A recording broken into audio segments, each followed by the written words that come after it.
Okay, इस परिचर्चा में आप सभी का स्वागत है। आज हम लोग बात कर रहे थे, सुबह के सेशन में हम लोग बात कर रहे कि तंबाकू से क्या क्या नुकसान है। इसमें जैसे हम लोग बताएं कि फेफड़े का कैंसर, जैसा कि पिक्चर से स्पष्ट है, फेफड़े का कैंसर हो सकता है, कमजोर बच्चे का जन्म हो सकता है, अस्थमा का अटैक हो सकता है, किडनी का कैंसर हो सकता है, आंत का कैंसर हो सकता है। इसके बाद बहुत सारे दांतों में पटका प्रॉब्लम आ सकता है, मुंह के अंदर घाव हो सकता है, बहुत सारे प्रॉब्लम आप देख रहे हैं। आज हम लोग अब बात करेंगे इससे निवारण के उपाय क्या है, उन्मूलन के उपाय क्या है। तो हमारे बीच एक्सपर्ट के रूप में मैम अपना राय दीजिए, कैसे इसको रोका जा सकता है। थैंक यू सर, हमें ये अपॉर्चुनिटी देने के लिए कि हम इसके बारे में कुछ बता सकें, इसको कैसे रोक सकें।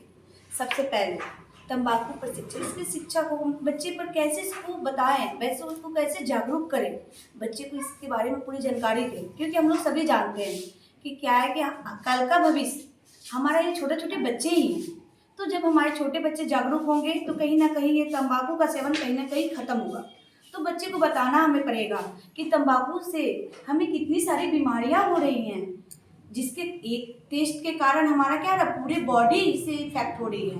बच्चे को जब इसके हम लोग अच्छी अच्छी जानकारियाँ देंगे, फोटो के थ्रू, उन्हें पिक्चर के थ्रू बहुत अच्छी अच्छी जानकारियाँ जब देंगे तो बच्चे उसे देखेंगे तो वो क्या होता है कि इससे घृणा करेंगे फोटो देख देख के। क्योंकि हम लोग सभी जानते हैं बहुत खराब खराब फोटो देखने को मिलता है, उससे वो घृणा करेंगे और वो इस सेवन से बहुत दूर रहेंगे। इस तरह हम बच्चे में तंबाकू के बारे में बता सकते हैं, शिक्षित कर सकते हैं और उसे तंबाकू से दूर कर सकते हैं। Thank you sir. बहुत अच्छा।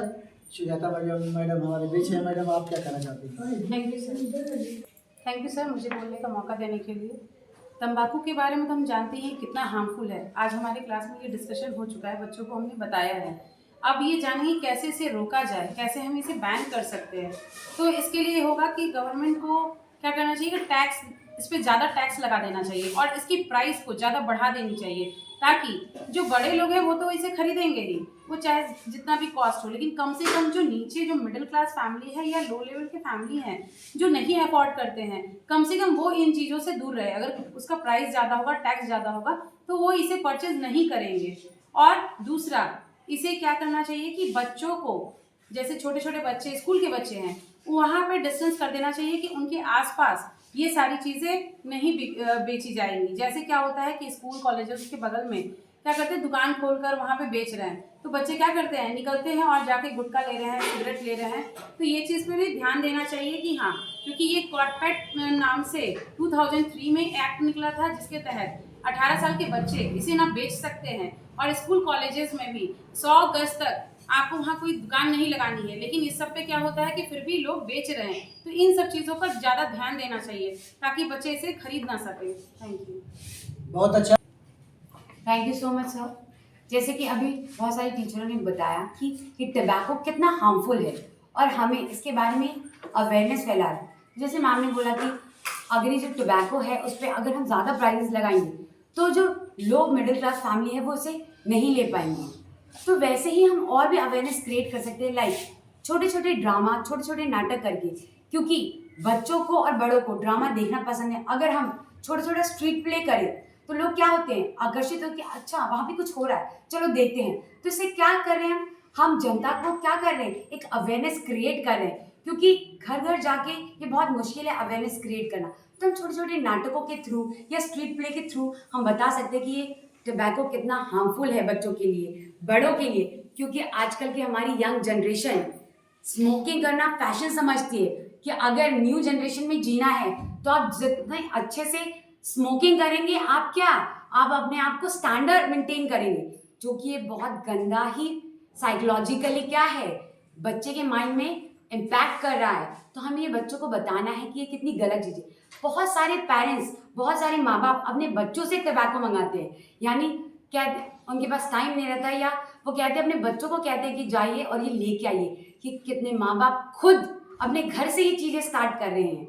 सो हम इस परिचर्चा के थ्रू हम ये बताना चाहते हैं कि ये टबैको क्या है, एक अभिशाप की तरह है और हमें हमारे भारत को क्या बनाना है, टबैको फ्री बनाना है। इसीलिए सरकार से अनुरोध है कि जितनी भी मुहिम हो सके वो लाएं। और हम चाहते हैं कि क्योंकि अगर हमारे देशवासी स्वस्थ रहेंगे तो ही हमारा देश आगे बढ़ेगा और एक अच्छे इकोनॉमिक पैदान पे पड़ेगा। सो हम चाहते हैं कि हमारा देश टबैको फ्री हो। Thank you.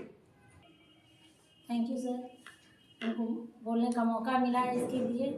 तंबाकू पे इसलिए बोलना चाहते हैं कि बहुत ज़्यादा इसका जो ये हो गया है, बहुत ज़्यादा बढ़ गया है कि पेरेंट्स भी देखते हैं कि जो भी है अपने बच्चों को वो क्या लत लगा रहे हैं समझ में नहीं आता है। वो घर से ही बच्चे को सीखने को मिलता है कि पेरेंट्स अगर खा रहे हैं तो बच्चा के दिमाग में तो यही आता है कि मेरे पापा अगर ये चीज़ खा रहे हैं तो ये अच्छा चीज़ होगा, लेकिन ये अच्छा चीज़ है नहीं।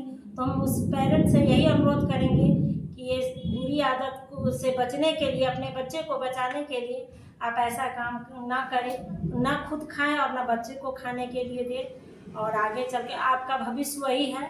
तो आपसे यही बच्चे को लाने के लिए देते हैं तो बच्चा खाने लगता है। बच्चा आप गया कि देखा कि वाह बहुत अच्छा चीज़ होगा, बहुत अच्छा, क्योंकि इतना स्मार्ट पैकेजिंग किया जाता है, अट्रैक्शन का केंद्र बनाता है। जितना भी ये चीज़ है, गुटखा, पान गुटखा ऐसा दिखते हैं, और बड़े बड़े स्टार और अभिनेता से भी मेरा रिक्वेस्ट होगा कि आपको पैसे, चंद पैसे के लिए गलत चीज़ों का भी प्रचार करें। नहीं, उस पे भी लिखा हुआ रहता है, उस पे भी लिखा हुआ रहता है, उस पे भी लिखा हुआ हानिकारक है, उस पे इतना मतलब फिगर भी दिया हुआ रहता है, फिर भी लोग खाते हैं। यूज नहीं करते हैं, लेकिन उसका क्या करते हैं, उसका हम विज्ञापन करते हैं।